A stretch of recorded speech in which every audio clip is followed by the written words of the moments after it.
and going and going like the fucking Energizer Bunny. Hi everyone, it's Dina, and it is Badass Books and Booze, and we have booze. Yep. And we have D. Kelly, right?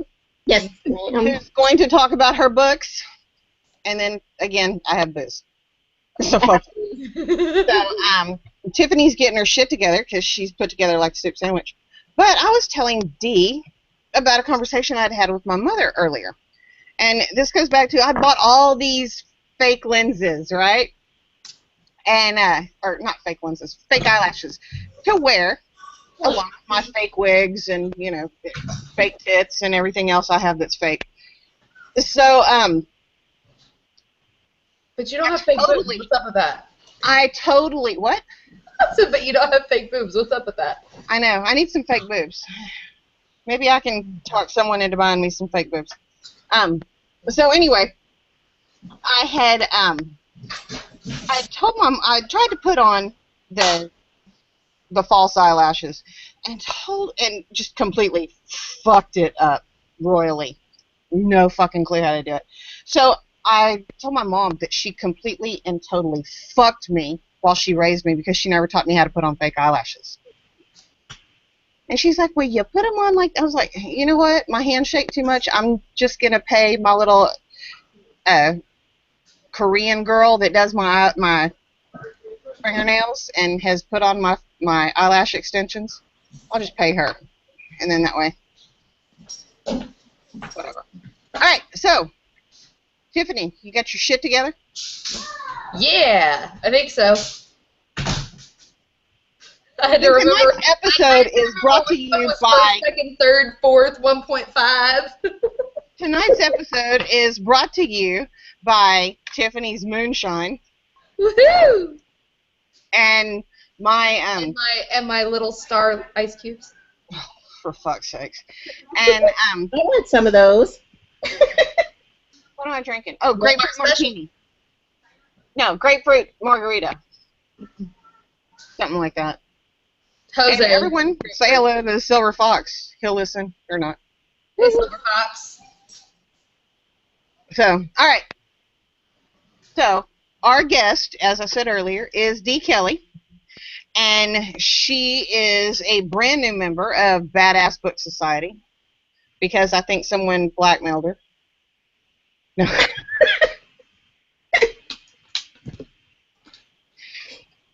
And you write dirty books, don't you? I write dirty books, yes. Okay, look, there's But nothing. sweet dirty books. There is nothing to be ashamed of. Oh, I don't think so. Oh, she's not. My mother, She's not. No, she's not.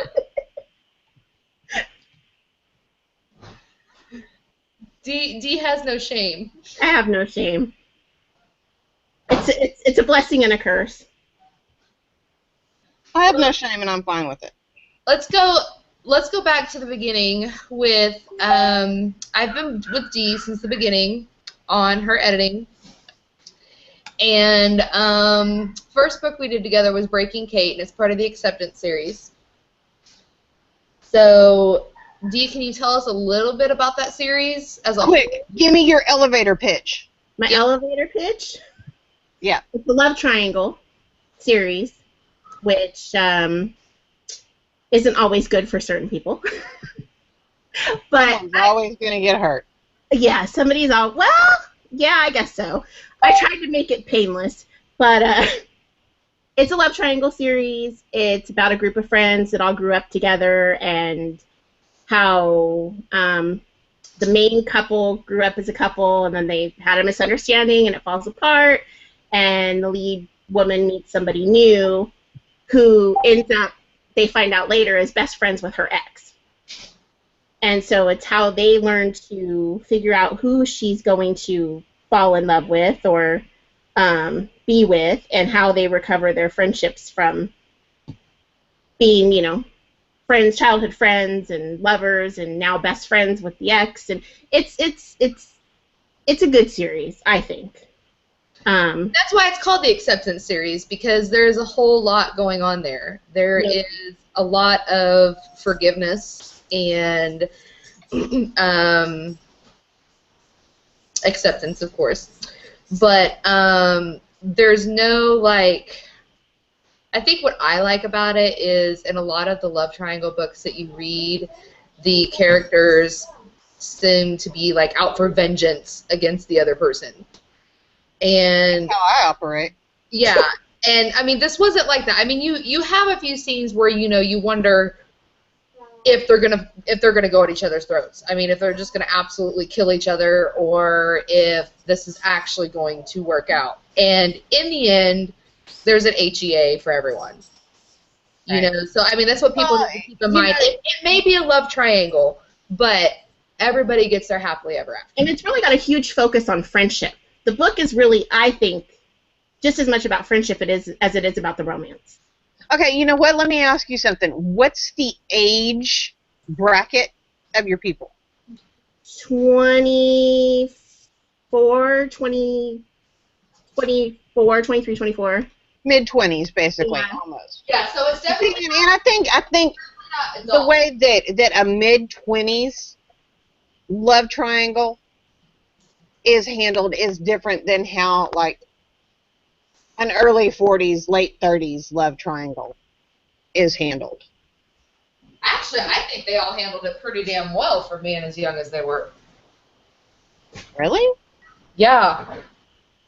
I mean, you're talking about a group of, they're very sophisticated. They're wealthy college. Yeah, they're very wealthy, Last year college. raised in good homes, good families. You know, everybody has their own little backstory, but at the same time, like, it is a sophisticated crowd. They're all a little bit broken. What? I said they're all a little bit broken in their own way. Right. So, I mean, but it's not your teeny bopper. It's not. It's kind of like you can't even call it a coming of age, even, because it's not like they're 18 years old and then moving Not on. like they're just figuring shit out. Yeah, no, it's like they've got it on lock. It's just getting everybody on the same page takes 4 books to get there. 5 if you count Christmas. 5 without the novella. But you know, there's Breaking Kate, which is book 1, and Kate is the main focus of the triangle. So Well, I would think so. she's like the peak of the triangle. Okay, And what are all the titles of the books? There's Breaking Kate. Catching Kate, Releasing Kate. Releasing Kate, and then Loving Kate, and then the novella is Christmas with the Houstons. So is her name Kate? Christmas with the Houstons is full length, but it's a bonus book. It's a Christmas book, so it's not catching. It's full length. I forgot. That one actually didn't take me too long to edit, so that's why I Work for you. Yeah. Yeah, and it's done. I mean, the series is done, which is, I think, the best part. My favorite thing as a reader is finding a series that's completely done that I can just Exactly. and read from start to finish. Oh, coming from the cliffhanger queen over here. I didn't say the writer in me. I said the reader in me. No, I'm talking about Dina. She's like, yes! And I'm like, no, wait a minute. Nuh-uh. Well, because I binge. That's just like, I don't really get into television shows until they have, like, more than 3 seasons. So you know they're not canceled. Right, so they're not going to get canceled, like, right when I get an emotional connection with the characters. And, you know, so the same thing. Now, you know, like your J.D. Robb, which with her in-depth series, it's completely different. You know, there's like 30 fucking books. But I go on binges with those and read all of them. You know, anytime a new book in the in-depth series comes out, I start from book 1 and read them all leading up to the new book coming out. I do the same thing with J.R. Ward. I used to do the same thing with Anne Rice. So, but that's what I want to do. I want to have the whole world laid out, except for Harry Potter. I'm still waiting for Harry Potter to move forward again. He is moving forward again. I know. That's what I'm saying. But, you know, I mean, I waited, you know, with bated breath for 12 months waiting for the next book to be released for Harry Potter so I could get it for my birthday every year. So that's my thing. I think, I don't know, because I, as far as my books go, I don't have a problem if number 1, 2, 3, 4, 5, 6, and 7 don't sell until I release 7 or 8. You know what I'm saying? Oh no, I agree. I really don't think a lot of people don't like to wait. And I remember in junior high or high school, I started reading Sue Grafton, her alphabet series, right? Each book she releases is like, a different A for whatever, B right. for what, right. She's still writing that series, and I'm 40. Right? Yeah. So look how long it took to release those 27 books or whatever that it is. She's been going for 30 years on them. So I think, I don't mind waiting to get the rest of the series done, but I know sometimes readers, they're excited. They want to know what happens next. So the readers that you do pick up in the beginning, those are your, my Teen Daniels and my Teen Michaels, the ones that root the whole way through. Well, let me ask you a question. Did you have an overall idea of how the entire series was going to go from start to finish, from book 1 to how book 4 ended? No. I knew the general concept that I wanted, but if you look at my notes from the first book, it's not even, the notes almost don't even match the book. It's almost like I wrote a completely different book. Once I sat down at the computer and wrote, the story unfolded a little bit differently. But she ended up with who I planned for her to end up with from the very start. And if you talk to the girls in my fan group and my street team, they were all very Team Daniel or Team Michael, and I wouldn't tell anybody whose team I was on because I was the team of the guy that didn't win. And so for me, writing that was really hard because I wasn't getting my way either. But the story was meant. Well, don't give it all away on the show. Yeah. Because we do want people to have some surprise if they decide to go and pick up the book from here. And I will say this right now, Dee Kelly is a badass Book Society author, like I said earlier. She's new, so her page is not available right this fucking moment. But it should be available by August 1st of 2016. And now if you're listening to this after August, chances are it's already there. God, I would fucking hope so, or else I am really a fucking slow webmaster. And I promise you I'm not. But all of your books are going to be on there. So if someone wants to pick them up, they can go, and they'll be listed in order, and as well as the description. So, with your writing journey, was it what you thought it would be?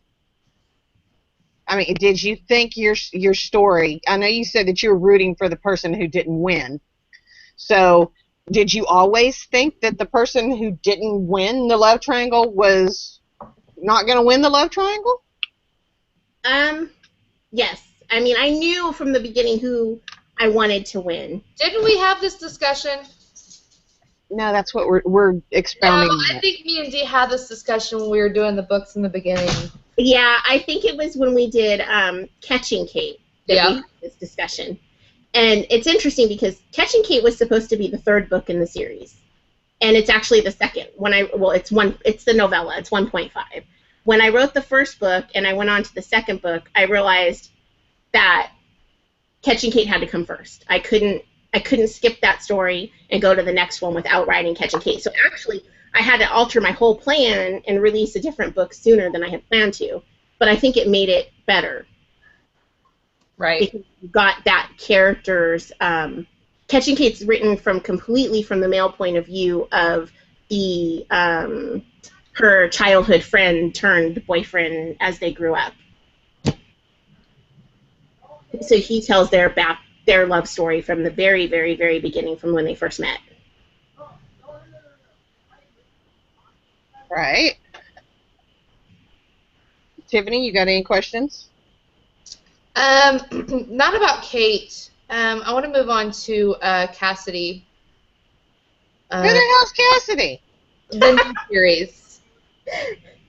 That's my book that came out after the Acceptance series. Okay. Yeah. So, Chasing Cassidy was, we're still dealing with a sophisticated group of people who are, once again, childhood friends, very accepting, very loving. And I think that's like the biggest thing behind Dee's books that I really like is that her characters are so loving. Where you see a lot of these books where there's all this hatefulness going on and cattiness and all that, and you don't really have that with Dee's books. And I like it because I'm tired of reading about bitches all the time. So, you know, Chasing Cassidy, she is, Cassidy's had a rough life. You know, it hasn't all been Shits and giggles. yeah, not for her at all. And I mean, there's a little bit of cattiness in Cassidy, but in the end, love wins. And Zach is so good to her. Zach's amazing. You can't help but love Dee's male characters. You just can't. I mean, Is it a love triangle? No. Okay. And Chasing Cassidy is a good summer read. Take it to the beach. I think it's a perfect summer read. It's a standalone. It's developed to be a happily ever after. I mean, that's it. It's one book. It's one couple's journey, and you know, they have a little hard time getting there, but who doesn't, right? exactly. Yeah, I'm still waiting to get there. You're still waiting to get there? I'm still waiting to, one, grow up. So I think we need to talk about, I mean, Cassidy's great, but we have to talk about Dee's most recent book that we're doing because it's coming out soon. Arcs just went out today. Yeah, and Sharing Riley is way out of Dee's normal realm. Way out there. It is. It's not a love triangle. It's a fucking triad. So, you know, Wait. you have... How many people are involved? 3. So why would you consider it you think I have a fucking stutter or some shit. Why do you consider it a triad instead of a triangle? Because they're a polyamorous couple. Well, you can't even call them a couple. They're That would polyamorous. really make sense if I was paying attention.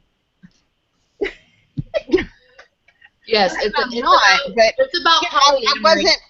I was thinking she meant quad, so I was thinking, are you missing? Oh. No. It is a polyamory book. And, she's got some MM action going on. Which is definitely not Dee, ever. But she did it, and once we got finished with it, I can honestly say, and I told Dee this the other day, which is why I will proudly state this on this podcast, this is the best book that Dee's ever written. This was probably the toughest subject matter for any author, number one, to even attempt because of the,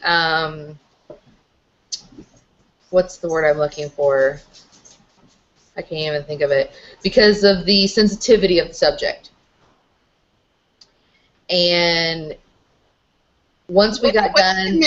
What's the main subject? I mean, okay, since you're saying this is her best book, what's the book description of it? Well... What's the elevator pitch for it? Dee?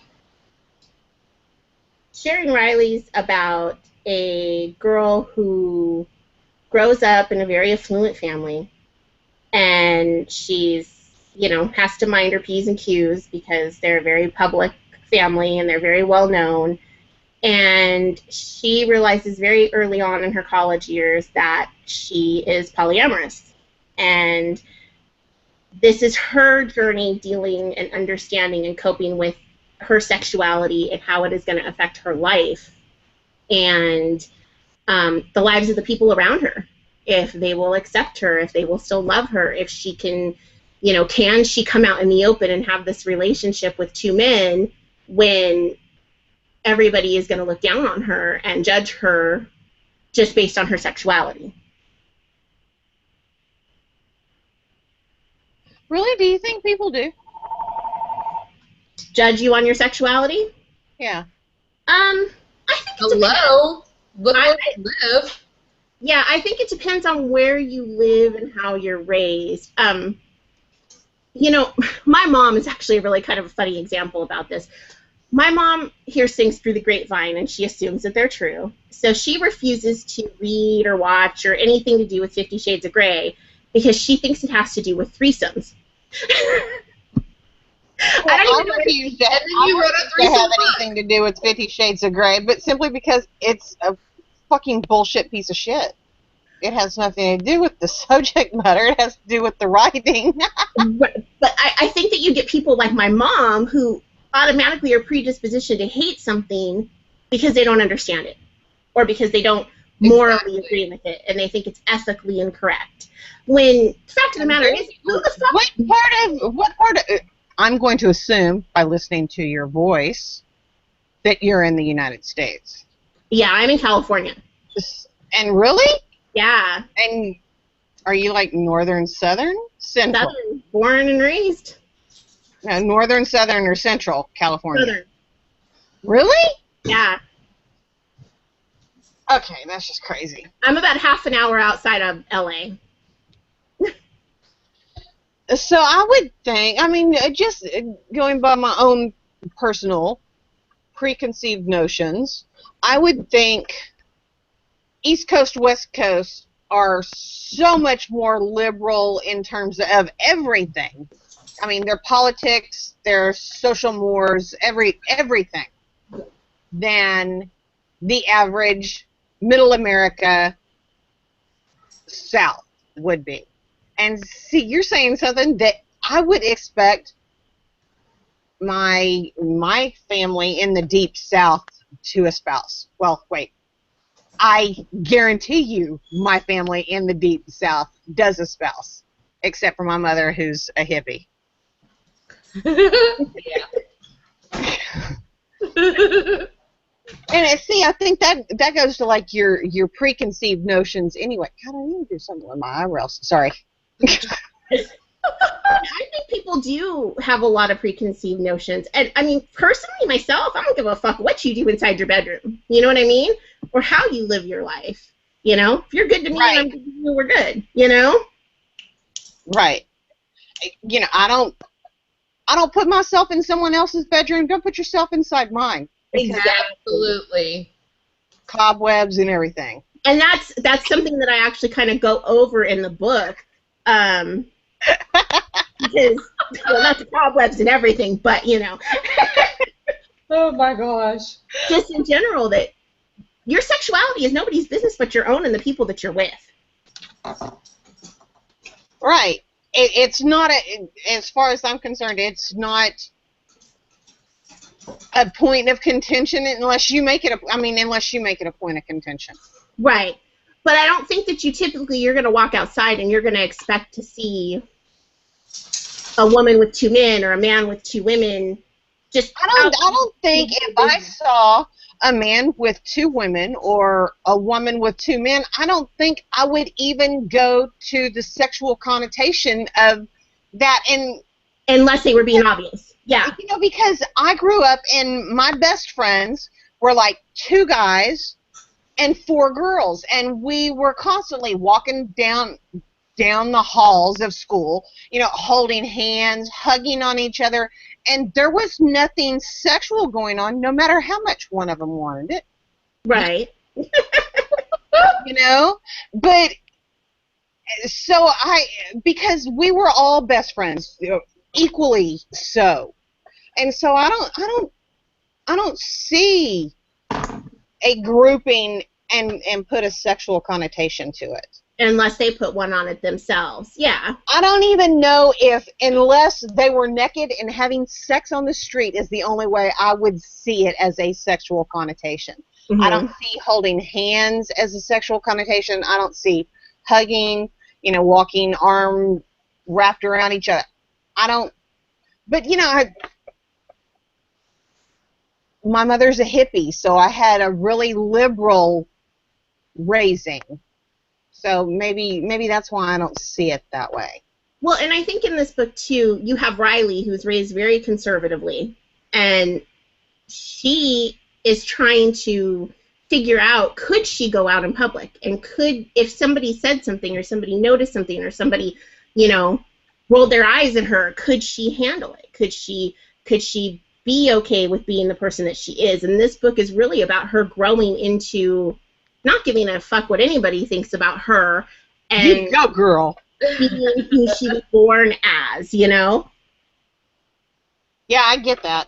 I do get that. But I think regardless of your sexuality, you still got to grow into being comfortable in your own skin. And I had a conversation with the Silver Fox about how I was at 30 versus how I was at 40 and older, and a lot of it is because I had to get comfortable in my own skin. I always put on the persona of being together, but until I hit, 40, and it was the point of, fuck all of y'all, I don't give a flying fuck. So, if she reaches the comfort point of her own skin at, 25, more power to you, because I think that's hard.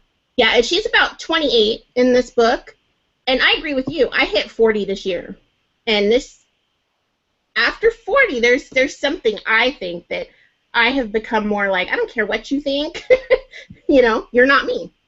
I think